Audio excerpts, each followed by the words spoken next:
السلام على أشرف الأنبياء والمرسلين وعلى آله وصحبه أجمعين. Amma ba'd. Untuk malam ini saya ganti tak mari sebab tak boleh mari malam ni, jadi untuk saya ganti. Pada malam ini marilah sama-sama kita menghayati hadis Nabi sallallahu alaihi wasallam berkenaan dengan bab benar. Hadis yang diriwayatkan oleh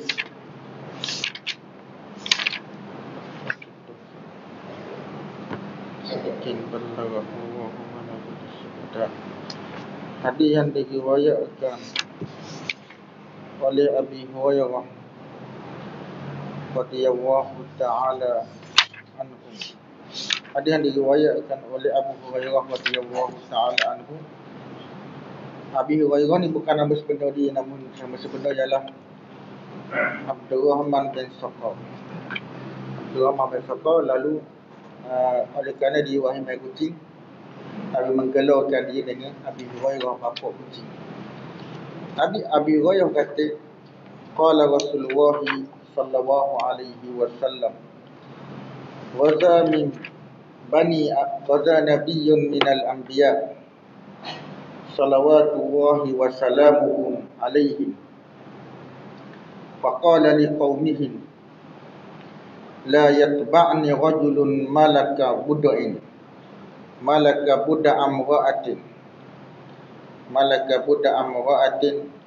wa huwa yuridu an yabniya biha walamma yabni biha wala ahadun bana buyutan walam yarfa sukufaha wala ahad istara ghanaman aw khalifatin wa huwa yantaziru biladaha. Daripada Abu Hurairah. Abu Hurairah kata, sabda Nabi sallallahu alaihi wasallam, ada seorang Nabi daripada beberapa orang Nabi, selawat Allah. Hadis ni panjang tu baca sekerak aja baca terjemahan, lepas tu hadis ni panjang kita baca terjemahan lagi. Ada seorang Nabi kata daripada beberapa orang Nabi, selawat Allah dan salamnya ke atas mereka. Mana seorang Nabi ni yang hendak berperang. Kemudian baginda berkata kepada kaumnya, yang dimaksudkan seorang Nabi dalam hadis ialah Nabi Yusha bin Nun alaihi salam. Nabi Yusha yang menyambut perjuangan Nabi Musa alaihi salam. Selepas Nabi Musa wafat, Nabi Yusha bin Nun menyambut perjuangan Nabi Musa alaihi salam, mengajak kaumnya berjihad menentang musuh Allah Subhanahu wa taala. Mana pada zaman Nabi Musa, ramai kaum Nabi Musa ni baca nakuk bila Nabi Musa ajak pergi berjuang di Palestin menentang kaum Jabari. Mana Allah Taala perintah kepada Nabi Musa, ajak kaummu tu pergi berjuang, suruh pergi berperang menentang kaum Jabari. Mana oleh kerana Bani Israel ni duduk lama dalam nikmat, Allah Ta'ala beri nikmat yang banyak kepada Bani Israel. Lepas beberapa bulan atau beberapa lama, Allah Ta'ala perintah pula Nabi Musa dan kaumnya supaya suruh jihad menentang puak Jabari. Oleh kerana itulah, sebab duduk dalam leka dengan nikmat, tak ingat, tak bersyukur kepada Allah Ta'ala. Allah Ta'ala suruh juang, dia kata apa kepada Nabi Musa, izhab anta wa rabbuka faqatila inna hahuna qa'idun. Bila Nabi Musa ajak kaumnya suruh juang, pergi perang kat Palestin, pergilah mu bersama dengan Tuhanmu wahai Musa, kami duduk di sini, kami nak berjuang pada jalan Allah Subhanahu wa taala. Pergi dengan Tuhanmu, pergi perang bersama Tuhanmu. Ini angkuhnya, sombongnya Bani Israel terhadap Nabi Musa SAW. Biadab mereka terhadap Nabi-Nabi alaihi wassalatu wassalam. Mana oleh kerana biadabnya, Bani Israel terhadap Nabi Musa, dia kata, pergilah mu bersama dengan Tuhanmu, kami duduk sini. Allah Ta'ala menyesatkan Bani Israel 40 tahun. 40 tahun duduk kat padang pasir, duduk berkeliaran kat padang pasir. Maknanya tak boleh masuk kat bumi Palestin. Dan oleh kerana ni yang bukit jihad, Allah Ta'ala sesat pada masa tak temu jalan keluar. Duduk situ, keliaran situ kat padang pasir. Maknanya hukuman Allah Ta'ala terhadap Bani Israel yang tidak mahu berjuang pada jalan Allah Ta'ala. Allah Ta'ala hukum dia. Dan semasa Bani Israel disesatkan, itulah Allah Ta'ala wafatkan Nabi Musa alaihi salam. Nabi Musa diwafatkan pada masa itu. Lepas generasi itulah generasi yang batu, yang kedekut, pada generasi yang dibinasakan oleh Allah Ta'ala, yang dimatikan oleh Allah Ta'ala, yang batu dimatikan oleh Allah Ta'ala, lahir generasi-generasi baru yang sanggup memperjuangkan agama Allah Ta'ala, dipimpin oleh Nabi Yusha bin Nun. Nabi Yusha bin Nun inilah pengikut, kerana sahabat Nabi Musa yang menemani Nabi Musa nak pergi jumpa dengan Nabi Khidir. Bila mana Bani Israel tanya kepada Nabi Musa, siapa yang lebih alim? Lalu Nabi Musa kata, ya paling alim kan pada masa itu. Kalau Allah Ta'ala menegur, Nabi Musa suruh ditemu yang kata gitu. Allah Ta'ala suruh Nabi Musa pergi berguru dengan Nabi Khidir. Nabi Khidir yang lalu Nabi Musa ajak Nabi Yusha bin Nun menemani dia untuk berjumpa dengan Nabi Khidir. Dan kabun Nabi Yusha inilah yang meneruskan perjuangan Nabi Musa alaihi salam lepas kewafatan Nabi Musa alaihi. Sambung generasi, suruh pergi perang, sambung generasi, sambung perjuangan Nabi Musa. Mana perjuangan Nabi Musa dah selesai lagi. Mana pada zaman Nabi Yusha bin Nun ni lahir generasi-generasi yang kuat, yang memperjuangkan agama Allah Subhanahu wa Ta'ala. Nabi Yusha ni kata, sebelum dia pergi perang, Nabi Yusha kata kepada pengikut-pengikut dia, jangan ada dalam kalangan kamu, dalam kalangan yang mengikuti peperanganku ini, seorang lelaki yang memiliki kemaluan wanita yang baru berkahwin, dan dia hendak masuk tidur dengan isterinya itu, tetapi belum lagi masuk tidur dengan. Jangan ada di kalangan kamu orang yang baru nikah. Orang yang baru nikah tidak masuk lagi bersama dengan isteri dia. Mana tiba-tiba mendengar panggilan jihad, ya ikutlah. Bila dengar panggilan jihad, dia ikut turut serta bersama dengan Nabi Yusha bin Nun. Mana Nabi Yusha bin Nun jangan ada dalam kalangan. Kalau ada, jangan serta, jangan pergi balik. Mana kalau takut di dalam peperangan, takut teringat dengan bini yang belum pesan. Takut teringat dengan bini dia, mana tak fokus dalam jihad pada jalan Allah Ta'ala. Nabi Yusha bin Nun nak suruh umat dia, kaum dia fokus dalam menentang musuh Allah Ta'ala. Kalau ada, mari bersama dengan dia, mari menyertai dia, mari menyertai peperangan dia ni. Orang dok bersama lagi dengan bini, baru kahwin dok bersama lagi dengan bini, lagi orang tu menyebabkan orang tu tak fokus dalam tengah-tengah perang, dok ingat bini dia, dok bini ke rumah. Sebab itulah Nabi Yusha tu balik, jangan biar dia orang kaum. Kemudian Nabi Yusha kata,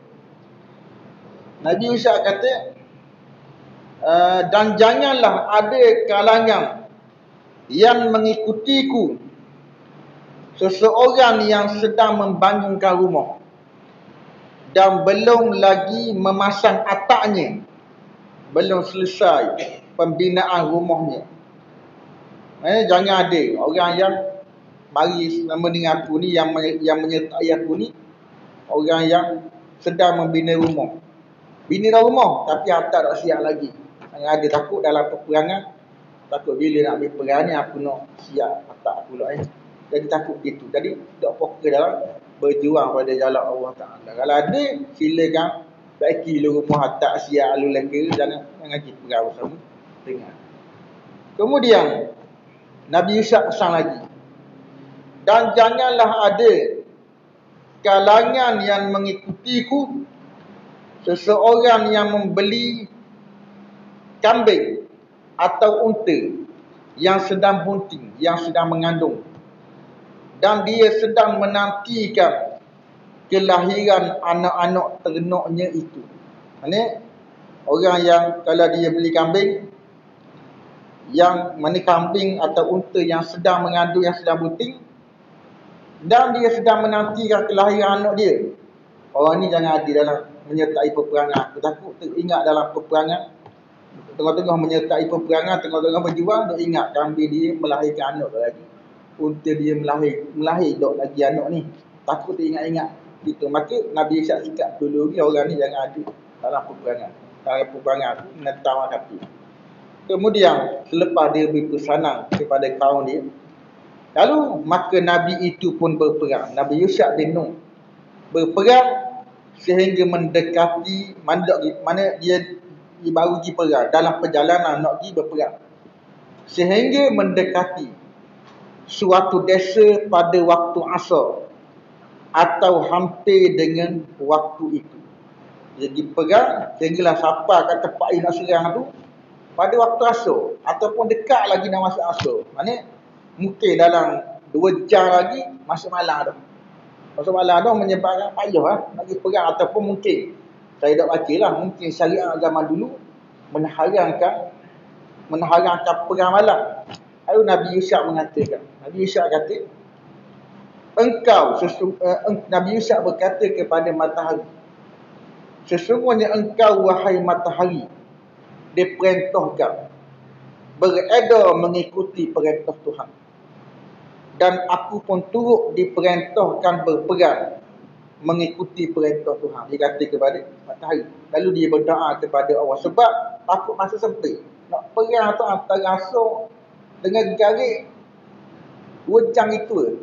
2 jam takut sampai ke perang masuk garik dah, masuk malam dah, menyebabkan suka nak pergi berperang. Ataupun mungkin gitulah saya dah baca, mungkin syariat zaman dulu mengharamkan peperangan pada waktu malam. Ya Allah, tahanlah, lalu berdoa kepada Allah Ta'ala, ya Allah, tahanlah peredaran matahari itu di atas kami. Dia berdoa kepada Allah supaya tahan, supaya jangan habis lagi, jangan terbenam lagi matahari sebelum habis peperangan. Sebelum perang, sebelum habis peperangan, dia selesai lalu perang, baru terbenam matahari. Tahan dulu peredaran matahari di atas kami. Lepas Nabi Yusuf berdoa kepada Allah Ta'ala, kemudian matahari itu pun tertahan peredarannya, sehingga Allah Ta'ala memberikan kemenangan kepada Nabi tersebut. Maka ulama' mengatakan hadis ini nak menolak puak-puak etis, puak-puak yang tidak percaya kepada Allah Ta'ala lah, puak-puak yang mengatakan alam ini terjadi dengan sendiri, tidak ada yang mentadbir alam, tidak ada yang mengurus alam, tidak ada yang menjadikan alam. Maka hadis ini menolak bahawa ada yang mentadbir alam, ada yang mentadbir matahari. Sebagai contoh ni lah, bila Nabi Yusuf bin Nun berdoa, matahari tertahan, peredaran matahari tertahan di bawah kekuasaan Allah Subhanahu wa Ta'ala. Maksudnya ada orangnya, ada Tuhan yang menjaga alam, yang menahan matahari daripada terbenamnya matahari ni. Buat-buat IT yang tak percaya Tuhan mana? Buat-buat yang susah lah. Kalau orang Islam yang percaya sebegitu, fahaman begitu, boleh menyebabkan kafir, boleh menyebabkan keluar daripada agama Allah Subhanahu wa Ta'ala. Percaya bahawa alam ni terjadi dengan sendiri, tak ada Tuhan yang menjadikan, boleh menyebabkan rasa akidah. Kemudian baginda selepas peperangan, mana kemudian matahari itu pun tertahan peredarannya, sehingga Allah Ta'ala beri kemenangan kepada Nabi Yusuf bin Nun alaihissalam. Selepas peperangan, selepas hari berperang, lalu Nabi Yusuf bin Nun mengumpulkan banyak harta benda, banyak bukan harta rampasan lah, mengumpulkan banyak harta rampasan daripada orang kafir. Mendapat banyak harta rampasan, tapi zaman dulu tidak dibenarkan makan harta rampasan perang, dilarang. Orang umat zaman dulu makan harta rampasan perang. Umat Nabi saja dibenarkan makan harta rampasan perang. Zaman dulu boleh. Maksudnya bila dapat harta rampasan perang daripada orang kafir, kena kupus tepat. Pus tepat mari api dari atas. Api menghanguskan harta rampasan perang. Orang kafir pun boleh, harta dia, orang Islam pun, yang ambil harta rampasan daripada orang kafir pun tidak boleh pada zaman dulu. Tapi zaman umat Muhammad, Allah Ta'ala beri kelonggaran, beri kemudahan, boleh makan harta rampasan perang. Mana kita baca? Kemudian, bila kumpul harta rampasan perang, kemudianlah datanglah sesuatu, datanglah api. Datang api dari langit untuk memakan, yakni menghanguskan harta rampasan tadi. Tetapi dia tidak jadi memakannya. Tak jadi makan sebab ada orang yang khianat. Bila tak jadi memakan, memang sahih lah. Kalau tak ada pengkhianatan, kumpul laki harta rampasan perang, api makan dah. Oleh tiba-tiba api tak makan, maka Nabi Yusuf bin Nun kata mesti ada orang khianat. Di kalangan kaum ni, di kalangan kabilah ni ada orang yang khianat, yang ambil harta rampasan perang. Tak baca lagi. Mana kemudian Nabi Yusuf berkata, sesungguhnya dalam kalangan kamu ni ada yang menyembunyikan harta rampasan perang. Ada orang kecek ni, ada orang bahan harta rampasan perang ni. Oleh sebab itu hendaklah berbai'ah kepadaku. Berbai'ah macam mana? Dengan cara berjabat tangan. Daripada setiap kabilah seorang lelaki. Mana setiap kabilah kena latih kedua. Kabilah ni kena latih satu kedua. Kabilah ni kena latih satu kedua. Dan setiap ketua kabilah ni kena berjabat tangan dengan aku. Lalu bila nak tahu siapa yang menipu. Dalam kabilah ni ke yang menipu ataupun dalam kabilah ni yang menipu. Lalu bila berjabat tangan, lalu ada seorang lelaki yang melekat tangannya bila berjabat tangan dengan tangan Nabi tersebut. Bila melekat, memang tahulah bahawa dalam kabilah ni ada yang curi harta rampasan perang, yang ambil harta rampasan perang. Memang sahih dah, memang terbukti dah. Dengan tahu macam mana? Tahu dengan melekat je ketua kabilah dengan tangan Nabi sallallahu alaihi wasallam. Bila melekat, Nabi Yusuf lalu berkata, nah, dalam kalangan kamu ni, dalam kalangan kabilahmu ni, ada yang menyembunyikan harta rampasan perang. Tak boleh nak tipu dah. Bukti ada dah. Buktinya tangan ketua kabilah ni melekat dengan tangan aku. Mesti ada dalam kalanganmu yang ada orang yang menyembunyikan harta rampasan perang. Bila ada orang yang menyembunyikan harta rampasan perang dalam kabilahmu ni, oleh sebab itu Nabi Yusuf kata, hendaklah berbai'ah kepadaku seluruh orang daripada kabilah. Nak tahu siapa yang curi harta rampasan perang, seorang-seorang kena berjabat tangan dengan aku. Dari semua kabilah ni. Kabilah lain tak lah. Semua kabilah ni kena jabat tangan dengan aku. Nak tahu siapa yang curi harta rampasan perang. Jadi banyak kabilah lah. Mana kabilah ni lah yang ni jabat tangan. Kemudian selanjutnya bila jabat tangan seorang-seorang, ada 2 atau 3 orang yang tangannya melekat dengan tangan Nabi tersebut. Bila jabat tangan ada 2-3 orang yang melekat. Nama sahlah 2 orang. 2 atau 3 orang ni lah yang ambil harta rampasan perang. Bila melekat, kemudian Nabi itu lalu berkata lagi, boleh nak tipu, bukti ada dah, melekat tangan dia dengan tangan Nabi sallallahu alaihi wasallam. Dalam kalangan kamu, Nabi kata, Nabi Yusuf, Nabi zaman dululah, dalam kalangan kamu ni ada yang menyembunyikan harta rampasan perang. Memang ada ni. Mereka itu dah nak tipu dah. Lalu bila melekat dengan tangan Nabi, lalu mereka 3 orang ni, mereka lalu mendatangkan sebuah kepala seperti kepala lembu yang diperbuat daripada emas. Dan inilah benda yang disembunyikan. Rampasan perang, sebuah kepala seperti kepala lembu yang diperbuat daripada emas. Tanpa bahasa. Soalah. Nabi itu pun meletakkan benda tersebut. Bila ambil hati rampasan perang, letak hati rampasan perang yang sebesar kepala lembu tu, mana emas yang sebesar kepala lembu tu letak bersama dengan hati rampasan perang yang lain. Lalu kemudian datanglah api dan terus memakannya, terus memakan semua harta rampasan perang. Itu zaman dulu. Zaman dulu harta rampasan perang tak boleh ambil. Kena kupus tepat, api makan. Kalau tipu, Allah Ta'ala buka air. Tak macam zaman Nabi Muhammad. Umat Nabi Muhammad, Allah Ta'ala tutup air. Allah Ta'ala sembunyikan air. Kita janganlah buka air kita, dosa kita kepada orang lain. Kalau kita, ataupun dosa orang lain, kita tak boleh buka. Kita tahu orang tu ada dosa, ada buat dosa. Kecuali dia menyia-nyiakan dosa dia kepada orang. Itu lain cerita. Dibolehkan kalau orang tu menyia-nyiakan, buat dosa secara terang-terang. Minum arak depan sedih, minum arak depan orang ramai, itu dibolehkan mengumpat. Itu tak apa. Sebab tu yang tak boleh mengumpat, kita tahu. So, kita tahu bahawa orang ni ada buat dosa, ada buat dosa gini, kita tidak boleh kabur korang, mengumpat korang tentang dosa dia. Nasihatlah, nasihat untuk cara dia. Ataupun kalau kita takut nak beri nasihat, kita beritahu kepada orang yang dia takut. Disebut di dalam kitab Az-Zawajir, An-Iqtira fil Kaba'ir. Kita takut nak beri nasihat dia, dia banyak melakukan dosa kepada Allah Ta'ala. Banyak dosa, kita kena kabur. Pada siapa yang dia takut? Kabur orang ni, suruh orang ni beri nasihat. Moga-moga orang yang dia takut ni, moga-moga dengan orang yang dia takut ni dia insaf.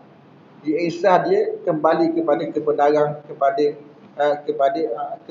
beramal dengan amalan yang soleh, tinggal maksiat yang dilakukan sebelum. Itu cara yang betul yang diajar oleh Islam, bukan mengumpat kedai kopi dosa ni dosa ni. Sebab Nabi sebut dalam hadis, Nabi kabur orang yang kata orang atadruna manil muflih. Nabi sebut banyak kali, adakah kamu tahu siapakah orang yang bankrupt? Nabi tanya. Lalu sahabat kata, orang yang bankrupt ni ialah orang yang tidak ada dinar, yang tidak ada dirham, yang tidak ada duit. Orang bankrupt ni. Lalu Nabi kabur, orang yang bankrupt ni ialah bukan sebagaimana yang kamu maksud. Betul dah orang masuk atas dunia.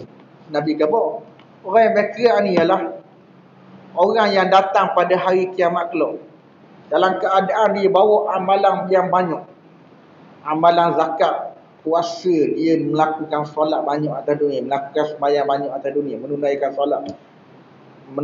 solat, bayar, menunaikan zakat, tunai zakat, bayar zakat, menunaikan ibadat haji, ibadat ni, ibadat sedekah, apa-apa ibadat lah dia buat di atas dunia. Tapi dalam masa yang sama, dia ni waqasyatama hadza, dia memaki orang. Kerja dia atas dunia, walaupun buat amal banyak, kerja dia maki orang ni. Duk kedai kopi, duk ngumpat orang ni, duk kata ke orang ni, duk kata uduh ke orang ni. Wa akala mala hadza, dan makan harta orang ni. Wa akala ma hadza wa qazafa hadza, dan menuduh orang ni zina. Orang ni tak zina, dia tuduh orang tu zina dengan mudah-mudah dia. Dengan mudah-mudah, dengan tidak ada saksi. 4 orang saksi. Nak tuduh orang zina kena ada 4 orang saksi yang adil. Tiba-tiba dia tuduh barang aja orang tu zina.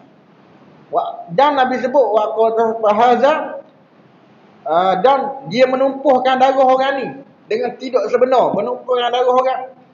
Kemudian Nabi kabur, diberikan pahalanya. Banyak dah pahala. Oleh kerana buat kejahatan kepada orang, ambil pahala orang, ambil pahala dia, beri kepada orang. Pahala solat, pahala zakat, pahala sedekah yang dia buat banyak sedekah, yang beri banyak sedekah atas dunia. Ambil pahala sedekah, beri kepada orang yang dia buat zalim atas dunia. Beri kepada pahala ni, orang ni. Sehingga Nabi kabur, sehingga habis pahala dia beri kepada orang yang dia buat zalim di atas dunia. Habis balik. Kemudian Nabi kabur. Tetapi dosa dia ni masih ada lagi dengan orang tu. Dosa dia settle lagi. Tapi pahala habis dah. Amalan dia habis dah bagi orang tu. Nak bayar macam mana? Nak bayar dengan amalan, pahala habis dah. Lalu Nabi kabur. Caranya, Dimuatkan dosa orang yang dia buat zalim tu, ambil dosa letak atas kepala orang yang buat zalim ke dia. Ambil dosa ni letak kepala, kemudian dihumbang ke dalam api neraka jahanam. Tapi tak kekal lah. Tak kekal pun, nak kabur lamanya dalam neraka, nak kabur satu hari di hari akhirat, bukan macam satu hari di atas dunia. Satu hari di atas dunia sekejap je. Kecelek-celek mata, tidur sekejap, dikerja, masuk garis. Gitu je. Satu hari akhirat 50 ribu tahun. Satu hari akhirat. Ini bukan satu hari atas dunia. Kalau kau tak tahu berapa lama orang terlihat azab oleh Allah Ta'ala di dalam neraka. Walaupun tak kekal dalam neraka. Itu buat wadilah. Tak kata korang, ngopak korang. Jangan jangan ngopak kepada orang. Jangan kata orang. Menyebabkan pahala kita bankrupt, amalan kita bankrupt. Leluh-leluh kita buat ibadat, akhirat habis. Kepeng. Tak ada pahala kita. Diambil oleh orang belakang. Kita sambung, tidak ambil lagi baca hadis. Kemudian Nabi kabur. Sesungguhnya tu nak kabur umat zaman dulu, Allah Ta'ala buka aib lagi. Bila orang tu buat dosa, Allah Ta'ala buka aib. Buka aib, buka dosa dia. Orang-orang boleh tahu. Umat Nabi Muhammad, Allah Ta'ala sembunyikan dosa dia.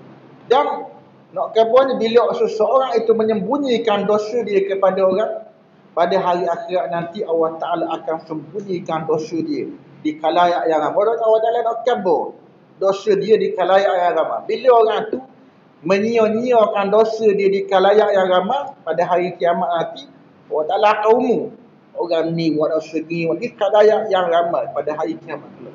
Bahkan orang yang susuk dosa dia dengan Allah Ta'ala ni, orang yang susuk dosa dia ni, hanya Allah Ta'ala saja tahu. Pada hari kiamat nanti Allah Ta'ala kabur secara berbisu saja. Tak kabur dia orang ramai. Allah Ta'ala kabur secara berbisu. Betul tak buat dosa gini, dosa gini. Kalau hamba dia kata, ya wahai Tuhanku. Lepas tu Allah Ta'ala mengampunkan dosa dia. Itu orang yang mana kelebihan orang yang menyembunyikan dosa dia, tak kabur dosa dia kepada. Kemudian Nabi kita sambung hadis, sesungguhnya Nabi kabur, sememangnya tidak halal harta rampasan itu untuk sesiapa pun daripada kalangan umat sebelum itu. Tak halal kata pasal perang sebelum umat kita, sebelum umat Nabi Muhammad sallallahu alaihi wasallam.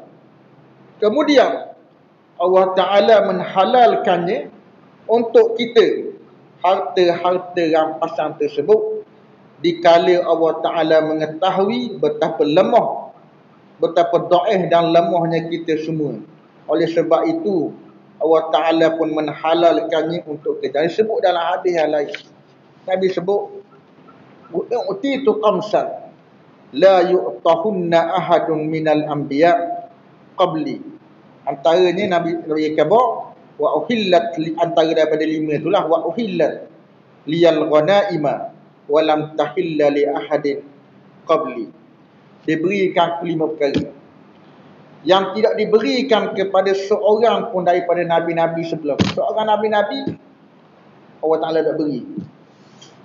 Allah Ta'ala tak beri kepada seorang nabi-nabi sebelum. Antaranya ialah Nabi kabar, dihalalkan bagi harta rampasan perang. Umat zaman Nabi boleh, umat zaman Nabi dulu boleh. Dan tidak halal bagi seorang pun sebelum daripada itu. Tidak halal. Mana ulama mengatakan, mana hadis ini nak menjelaskan nikmat Allah, nak menjelaskan menjelaskan mana Allah Ta'ala nak beri nikmat kepada umat ini. Mana Allah Ta'ala, di mana Allah Ta'ala menghalalkan harta rampasan perang yang dirampas oleh orang kafir. Yang mana harta rampasan perang itu ulama kata haram kepada umat sebelum kita. Kerana harta rampasan perang ni ada padanya kebaikan yang banyak. Ulama kata ada kebaikan yang banyak kepada umat Islam. Antaranya membantu umat Islam berjihad pada jalan Allah Ta'ala. Mana boleh harta daripada orang kafir, bantu pula. Mana bukan ambil saja harta daripada orang kafir. Ambil harta daripada orang kafir, membantu orang Islam berperang dengan orang kafir pada kali yang lain. Bukan Haji ambil pasal perang. Kemudian inilah ulama mengatakan wa hadza min fadlillah, ini dah dari kurniaan Allah Subhanahu wa taala kepada umat Nabi Muhammad sallallahu alaihi wasallam. Dan di antara pengajaran hadis ni ulama kata, nabi-nabi dak tahu perkara lain. Sebagai contoh Nabi Yusuf bin Nun. Nabi Yusuf bin Nun dak tahu, dak tahu kalangan umat dia ni ada yang menyembunyikan hati pasal perang. Malaikat selepas diberitahu oleh Allah Taala bukti-bukti yang jelas, antaranya api dak makan hati pasal perang. Kemudian tangan melekat dengan tangan Nabi Yusuf bin Nun menyebabkan, dan itu petanda-petanda yang Allah Taala berikan kepada Nabi Yusuf bin Nun yang menyebabkan Nabi Yusuf bin Nun tahu ada di kalangan umat dia ambil harta apa seperti. Mana Nabi-nabi tak tahu perkara lain, malaikat apa yang Allah Taala beri tunjuk, Allah Taala beri lihat kepada mereka. Ada bukti-bukti yang banyak, antaranya Nabi Muhammad, Nabi kita Muhammad sallallahu alaihi wasallam. Nabi Muhammad tidak tahu perkara lain, malaikat Allah Taala beritahu kepada dia. Apa yang Allah Taala dak beritahu kepada dia, Nabi Muhammad tak tahu. Allah Taala tentang malaikat, seperti contoh tentang roh. Mana orang kafir tanya berkenaan dengan roh. Lalu Allah Taala kata kulir ruh min amri rabbi. Katakanlah roh ni urusan Tuhan, bukan urusan. Mana roh Nabi tak tahu. Allah Taala yang Maha mengetahui tentang. Tak banyak lagi lah. Mana semua nabi-nabi, semua makhluk tidak mengetahui malaikat apa yang diberitahu oleh Allah Subhanahu wa taala. Kemudian hadis yang seterusnya daripada bab benar. Yang hadis ni daripada hadis yang seterusnya daripada bab benar. An Abi Talib Hakim bin Hizam radhiyallahu anhu qala Rasulullah sallallahu alaihi wasallam al-bay'ani bil khiyar ma lam yatafarraqa fa in sadaqa wa bayyana burika lahuma fi bai'ihima wa in kadzaba wa katama muhiqat barakatu bai'ihima. Muttafaqun alaih. Hadis ni diriwayatkan oleh Imam Al-Bukhari dan Al-Imam Muslim di dalam sahih ni. Hadis ni paling sahih lah. Bila diriwayatkan oleh Bukhari dan Muslim, maka hadis ni hadis yang paling sahih selepas Al-Quranul Karim. Jadi memang paling sahih berbanding dengan hadis-hadis lain, hadis riwayat oleh Sunan At-Tirmidzi, Sunan Abi Daud, ada dengan Sahih Bukhari dan Muslim. Sahih Bukhari dan Muslim ranking yang tinggi sekali. Ranking yang tinggi sekali diisi ilmu, diisi ulama hadis. Diisi ulama hadis, Sahih Bukhari dan Sahih Muslim ranking tinggi sekali. Ranking yang paling atas sekali.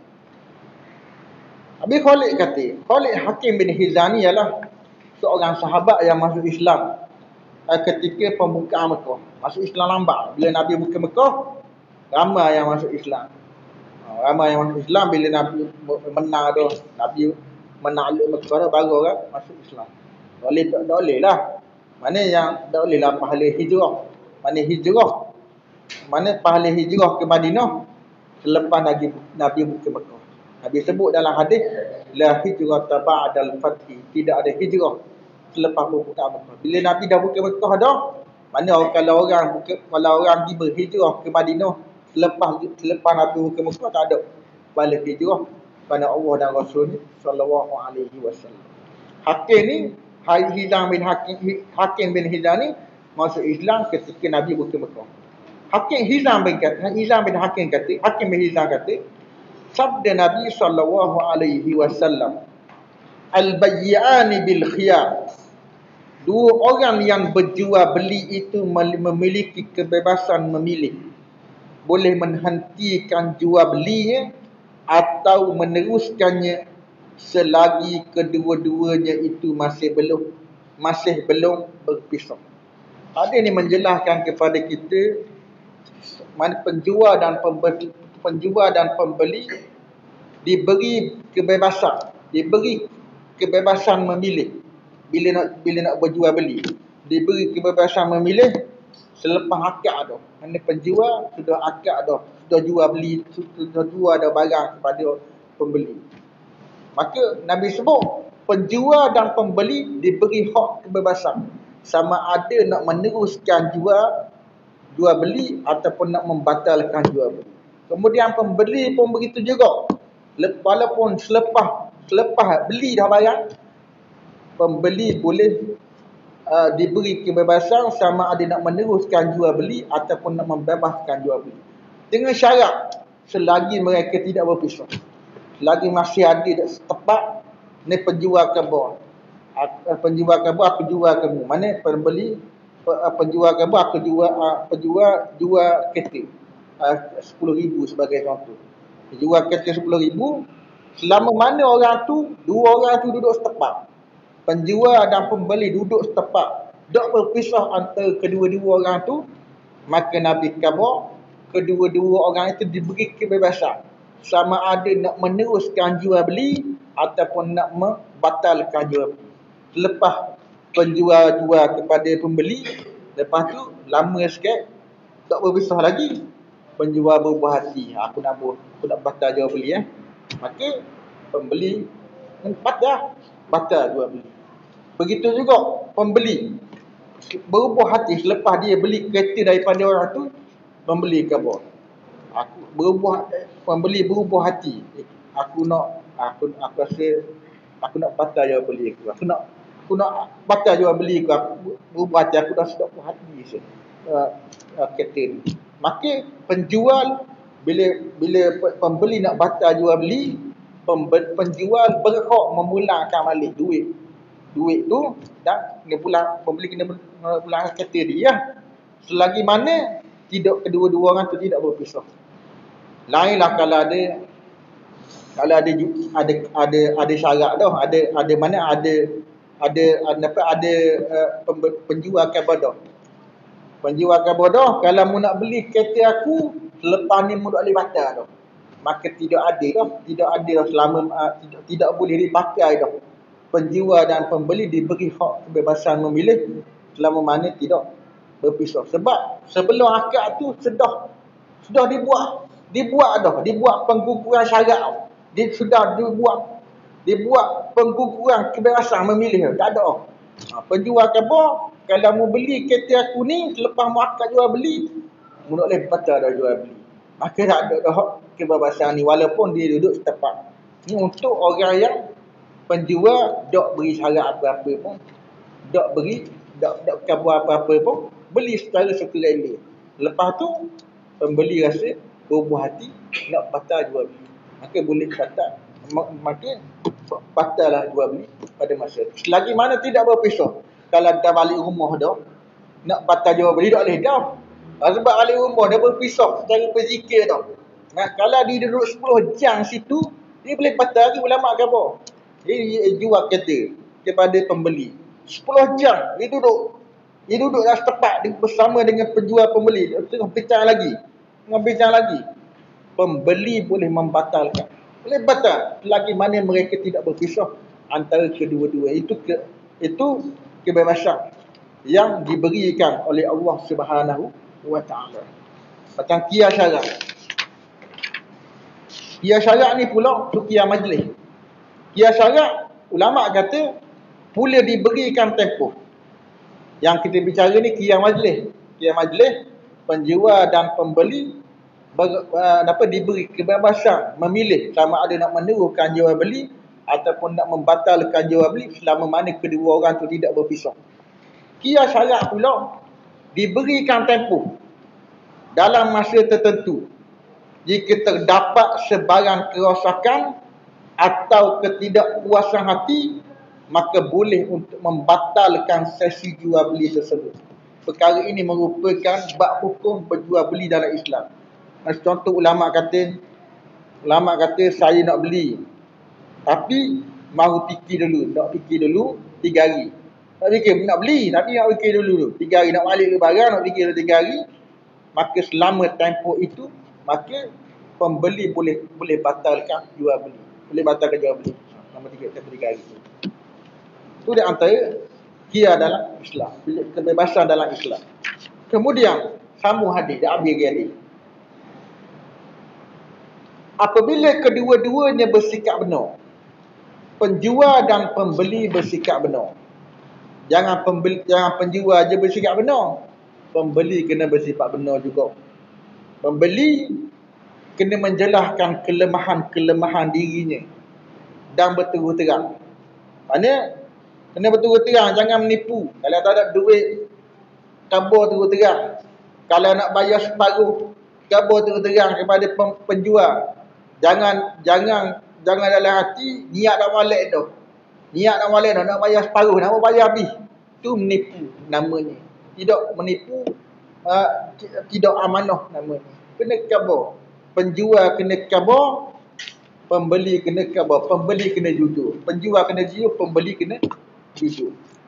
Ulama mengatakan, sekiranya pembeli dan penjual barang tersebut melakukan penipuan dan bersikap tidak jujur, contohnya orang yang membeli, niatnya tidak mahu membayar habis, maka celakalah orang yang membeli itu, dan dirinya tidak akan mendapat keberkatan daripada Allah Ta'ala. Begitu juga orang yang menjual. Sebagai Muslim, kita dituntut untuk berniat dengan benar dan jangan menipu dengan niat. Nabi sebut dalam hadis ni, apabila kedua-duanya bersikap benar dan berterus terang, penjual kena berterus terang. Jangan kabarak molek saja. Kata ni kelebihan gini, molek gini. Tapi orang utuh tak kabarak, itu menyembunyikan fakta, menyembunyikan kecacatan yang ada pada barang. Tak benar, tak jujur, menyebut mana tidak ada keberkatan pada jual beli tersebut. Kena kabar habis. Rok cacat kena kabar, rok molek kena kabar. Apabila kedua-duanya bersikap benar dan berterus terang mengenai cacat cela barangan itu, maka jual beli kedua-duanya itu akan diberkati. Allah Ta'ala akan berkat bila orang tu penjual dan pembeli bersikap benar, bersikap jujur dan bersikap saling menjelaskan antara satu sama lain. Penjual jelas tentang hal barang dia, berjelas sungguh-sungguh, stay macam orang jual buah. Jual buah, jangan jual kat molek atas, buat buduh bawah. Kena kalau ada jual, kalau ada lah, kena kabarlah. Ni dak molek ana ni, dak molek buah ni cacat sikit, dak masang. Maka kalau you nak beli tak ada masalah. Ada dosa dah ke atas penjual. Sebab kita kabar dah. Tidak ada dosa dah ke atas penjual. Yang menjadi dosanya kita nak kabar. Kita susu barang molek, barang uduh bawah, barang molek atas. Itu merupakan menyembunyikan fakta yang dilarang oleh Nabi SAW, yang merupakan yang menjadikan tidak ada keberkatan dalam jual, yang menyebabkan tidak ada keberkatan dalam jual beli bila buat gitu. Kemudian akan tetapi Nabi sebut, jika kedua-duanya menyembunyikan cacat cela barangan dan sama-sama berdusta, maka hilanglah keberkatan jual beli. Tak ada berkat sikit bila kedua-dua orang tu kedua-dua orang pembeli dan penjual menipu, menyembunyikan cacat cela barang, maka hilanglah keberkatan jual beli kedua-duanya itu. Ulama mengatakan di antara pengajaran hadis ini, wajib memperlihatkan aib cacat cela, bukan sunat, wajib. Kalau ada aib cacat cela, kena khabar kepada pembeli, ni barang ni ada cacat cela sikit, kalau nak beli tak apalah, kena khabar. Kalau nak beli apa, tak ada masalah. Yang penting kita kena khabar, wajib kena khabar. Yang terdapat, mana memperlihatkan aib cacat cela yang terdapat pada barang dagangan dan haram menyembunyikannya. Jika aib itu nampak jelas, maka harus diberikan hak kepada pembeli untuk memilih pembatalan jual beli.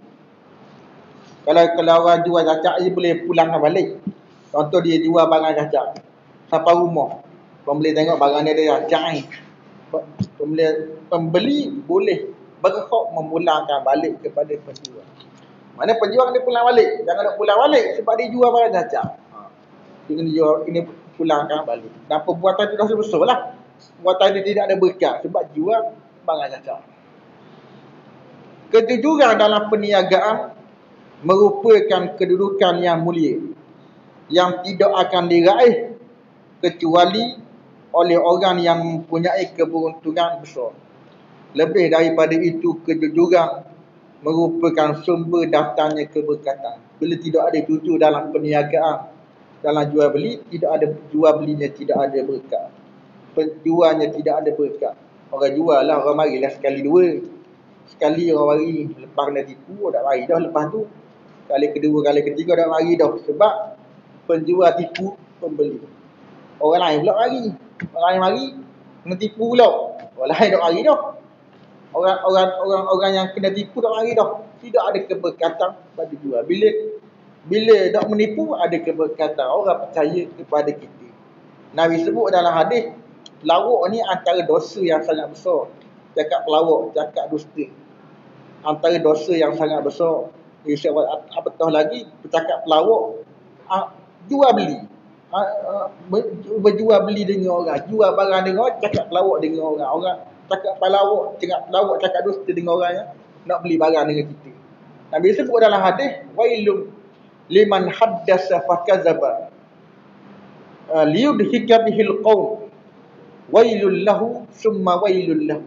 Nabi kata celakalah bagi orang yang bercakap lalu berdusta. Tujuan apa? Bukan tujuan nak ambil ada orang, bukan tujuan nak nipu, jual barang nipu macam tadi yang kita sebut dalam hadis tadi. Tapi tujuannya nak suruh orang suka, nak suruh orang ketawa. Nabi kata celaka tu bagi orang yang cakap pelawak, nak suruh orang ketawa. Kemudian Nabi kata summa wailul lahu, summa wailul lahu, kemudian celakalah orang tu. Kemudian celakalah. Berdasarkan hadis ni, ulama kata menipu adalah dosa yang sangat besar di sisi Allah Subhanahu wa taala. Bukan dosa kecil, dosa yang sangat besar di sisi Allah Taala. Kita kena jauh daripada cakap menipu dengan orang. Apatah lagi dalam bab jual beli, dalam bab bermuamalah, berurusan dengan orang lain, kita hendaklah bercakap benar, berlaku jujur dengan Tuhan. Nabi sebut dalam hadis, man wasyana falaysa minna, sesiapa yang menipu dalam berurusan dengan orang, dalam berjual beli dengan orang, maka orang itu bukan dari kalangan kami. Nabi nak ngaku umat orang yang menipu dalam berurusan dengan orang, dalam bab berumalah, berjual beli dengan orang. Nabi tak ngaku umat orang ni bukan dari kalangan kami. Maka Nabi sebut qulil haq walau kana murra. Dalam apa-apa pun hendaklah bercakap dengan perkataan yang benar walaupun pahit. Ada juga perkara percakapan dusta pun dibenarkan. Antaranya nak mendamaikan orang, bukan bercakap pelawak tak boleh lah. Bukan cakap pelawak ni tak boleh. Ada juga yang dibenarkan. Bukan semua cakap pelawak tak boleh. Antaranya nak mendamaikan orang, nak suruh orang baik daripada balah kepada baik. Antara Zaid dan Ali. Zaid dan Ali daripada muda sampai ketua balah lama. Dia rajin baik. Kalau kita nak mendamaikan antara dua orang, kita pergi tipu lah, kita pergi kecek. Kita pergi kat Zaid, kat Ali nak baik dengan mu, nak balah orang, nak damai lah. Sama lah balah dengan mu. Kita kecek padahal tengok balah lagi antara Zaid dan Ali. Kita kabur ke Zaid. Kemudian kita pergi kat Ali, Zaid nak baik lah dengan mu, nak damai dah. Nak damai dah sana dah, nak bertubuh dah, nak berkacau dah. Kemudian dengan sebab kita bercakap pelawak, orang ni jadi baik, jadi damai. Itu dibenarkan dalam syariat Islam. Tak apa cakap pelawak nak mendamaikan. Begitu juga dalam peperangan. Dalam peperangan Nabi sebut al-harbu qid'ah. Peperangan itu adalah tipu daya. Bila nak menentang musuh Islam, nak berhadapan dengan musuh Islam, dibenarkan tipu helak dengan musuh Allah Subhanahu wa ta'ala. Kalau kabur terang, nescaya musuh Islam tahu. Musuh Islam tahu strategi orang Islam, strategi macam mana nak serang Islam. Sebab itulah Nabi kabur al-harbu qid'ah. Peperangan itu adalah tipu daya. Kemudian ulama mengatakan antara keburukan maksiat ialah hilangnya kebaikan dunia dan akhirat dari dalam diri dan pelakunya. Itu di antara pengajaran hadis Nabi. pengajaran daripada hadis Nabi sallallahu alaihi wasallam. Kemudian kita mulakan bab dengan babul muraqabah. Bab muraqabah ni bab merasakan diri kita diawasi oleh Allah Taala. Kita kena tanam dalam diri kita ni apa yang kita buat, apa yang kita amalkan, apa yang kita buat kerja ke, kita buat ibadat ke, semuanya diawasi dan diperhatikan oleh Allah Taala. Barulah kita tak buat maksiat kepada Allah Taala. Mana kalau orang yang buat maksiat tu, ramai-ramai orang yang buat maksiat tu, yang tidak bersembahyang, yang tidak menunaikan ibadat kepada Allah Taala, yang melakukan maksiat, sebab dia tidak rasa dalam hati dia, Allah Taala tengok dia. Bila dia rasa dalam hati dia, Allah Taala melihat segala perkara yang dia buat, maka dia tidak akan melakukan dosa kepada Allah Subhanahu wa Taala. Mana Allah Taala sebut di dalam Al-Quran, mana Imam Nawawi rahimahullahu taala sebelum dia masukkan hadis Nabi berkenaan bab al-muraqabah, dia mulakan dengan ayat Quran dulu. Antaranya Allah Taala sebut di dalam Al-Quran berkenaan dengan bab al-muraqabah, wa huwa ma'akum aynama kuntum, dan Allah Taala bersama kamu, dan ia bersama kamu di mana sahaja kamu berada. Maksudnya kamu tidak akan terlepas daripada penglihatan Allah Taala. Di mana-mana Allah Taala memerhatikan kamu. Kamu duduk seorang dalam bilik, kita duduk seorang dalam bilik, kita duduk seorang dalam tandas ke, dalam apa, dalam tempat yang gelap gelemak pun, tempat tu gelap gelemak, orang lain duk nampak. Orang lain duk nampak kita pun duk nampak diri kita sebab gelap gelemak tempat tu. Allah Taala Maha melihat. Kita tidak boleh lari daripada penglihatan Allah Subhanahu wa Taala. Sebab itulah kita kena tanam dalam, bila kita tanam itu, Allah Taala memerhatikan setiap detik apa yang kita buat, barulah kita tak buat maksiat kepada Allah Subhanahu wa Taala. Allah Taala sebut di dalam Al-Quran, Inna Allaha la yakfa alaihi syai'un fil ardi wala fis sama'. Sesungguhnya Allah Ta'ala ni tidak tersembunyi atas Allah Ta'ala di langit dan di bumi. Semua yang ada di langit dan di bumi, semuanya di bawah pengetahuan Allah Ta'ala berlaku. Tak ada susu berlaku. Dalam hati pun Allah Ta'ala tahu. Bisikan yang kita bisik dalam hati pun Allah Ta'ala tahu. Sebagaimana Allah Ta'ala sebut di dalam Al-Quran, وَلَقَدْ خَلَقْنَا الْإِنسَانَ وَنَعْلَمُ مَا نُوَسْوِسُ بِهِ نَفْسُهُ. Mana sesungguhnya kami jadikan manusia dan kami tahu apa yang dibisik-bisikkan oleh hati manusia. Cakap dalam hati Allah Ta'ala tahu. Malaikat tak tahu. Malaikat ni mencatat apa yang zahir sahaja. Allah Ta'ala sebut di dalam hadis, Allah Ta'ala sebut di dalam Al-Quran, ma yalfizu min qawlin illa ladaihi raqibun atib. Tidak berlapah daripada sesuatu perkataan. Tidak berlapah daripada sesuatu perkataan, malaikat diisi orang tu ada raqib, malaikat raqib dan atib. Kalau orang tu buat amal jahat, malaikat atib tulis. Malaikat catat, malaikat tulis kat dalam amalan, buku suratan amalan dia. Kalau